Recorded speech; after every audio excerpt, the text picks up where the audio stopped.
છેવાડાના માનવી સુધી વિકાસના ફળો પહોંચતા કરવા પ્રયત્નશીલ ભારત સરકારના national institution for transforming India એટલે કે નીતિ આયોગ દ્વારા દેશભરમાંથી 112 મહત્વાકાંક્ષી જિલ્લાઓને એસ્પિરેશનલ ડિસ્ટ્રિક્ટ તથા 500 તાલુકાને એસ્પિરેશનલ બ્લોક જાહેર કરવામાં આવ્યા છે, જ્યાં આરોગ્ય, પોષણ, કૃષિ, સામાજિક વિકાસ, શિક્ષણ સહિતના સૂચકાંકો પેરામીટર્સમાં 100% સિદ્ધિ હાંસલ કરી શકાય તે માટે આગામી તારીખ 30 સપ્ટેમ્બર સુધી સંપૂર્ણતા અભિયાન ચલાવવામાં આવનાર છે.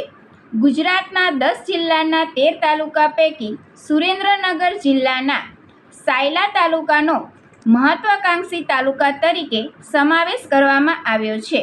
ત્યારે સાયલા ખાતેની પાવન જગ્યા શ્રી લાલજી મહારાજની જગ્યા ખાતેથી જિલ્લા વહીવટીતંત્ર દ્વારા સંપૂર્ણતા અભિયાનનો લોન્ચ કાર્યક્રમ યોજાયો હતો. નાયબ મુખ્ય દંડક શ્રી જગદીશભાઈ મકવાણા, જિલ્લા કલેક્ટર શ્રી કે.સી. સંપટની ઉપસ્થિતિમાં શરૂ થયેલા સંપૂર્ણતા અભિયાન હેઠળ તારીખ 30 સપ્ટેમ્બર સુધી એટલે કે 3 મહિના સુધી સાયલા તાલુકામાં આરોગ્ય, પોષણ, કૃષિ, સામાજિક વિકાસ, શિક્ષણ સહિતની જુદી જુદી પ્રવૃત્તિ અને કાર્યક્રમો યોજાશે. સંપૂર્ણતા અભિયાન ઉત્સવ, સભા, રેલી, મેરેથોન દોડ વગેરે યોજવામાં આવશે.